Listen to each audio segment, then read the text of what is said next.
Welcome back, everyone. Election day turning into election week, the 2020 race for the White House, living up to the hype and then some. This has been an election unlike any we've seen in years, and it's coming down to the wire. I spoke with the KRQE political expert, Gabe Sanchez, about why it's taking days after the election to decide a winner. Joining us once more this morning, KRQE's political expert, Professor Gabe Sanchez. Good morning.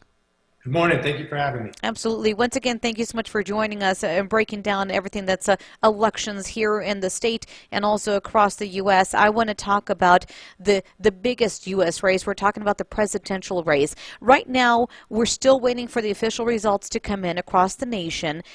Tell me why we're still waiting for that, and is it because of the unprecedented numbers of voters who've come out? Yeah, absolutely. I think, unfortunately, viewers were talking about election week and not election day, primarily because in a lot of these tight races with unprecedented record turnout, millions on top of millions of Americans cast ballots through the mail. And many New Mexicans might not realize that in many of these states, they can't actually start tabulating those mail ballots until the election officially closes. So they're still counting and in some contexts recounting a number of those mail ballots. And they're essentially having to make sure that they can call the election accurately, right, and make sure that they don't have to do any recounts, step to the courts, have a lot of confusion. I think we want to get this right, and even if it takes a little bit longer, for viewers out there, that's much better than rushing to this and unfortunately maybe having an illegitimate election out.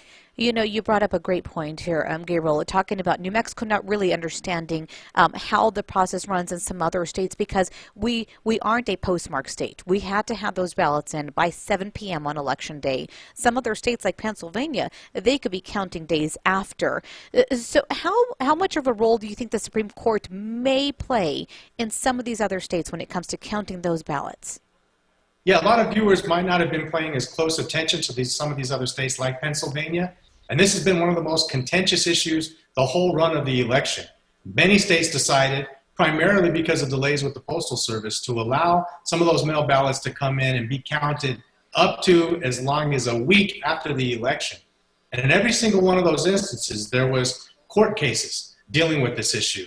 As soon as a state would extend the deadline, the Republican Party in that state or the Trump campaign would file a lawsuit, and some of those issues have already been sorted out. But the question is, if the election is as tight as we think it is, and some of those mail ballots actually could make the difference that came in after Election Day, the U.S. Supreme Court might have to get engaged and formally decide whether or not those ballots count. That's how critical the decisions are across the country on these ballot issues, and I think that gives you some semblance of just how tight this election actually is. You know, let's talk about that. I know the campaigns really heated up towards the end of this run, especially for the presidential race. For voters who've cast their ballots and now they're wanting the results, obviously right now, but we still have to wait it out. What advice would you give them right now to kind of ease their worries as they wait this out? I know it's a stressful time. Many of you stayed up into the wee hours with us yesterday evening, got up early this morning to see if it was called. And I know it's stressful. But keep in mind, we've been here before. For those of you old enough to remember the 2000 election, that was the quote-unquote hanging chat election. Very similar situation, very tight race, and it actually had to go to the U.S. Supreme Court to actually declare a winner. Look, it took some time, but we got it right, and we'll get it right again. Gabriel, I want to thank you so much for joining us once more. Some great insight. Thank you very much.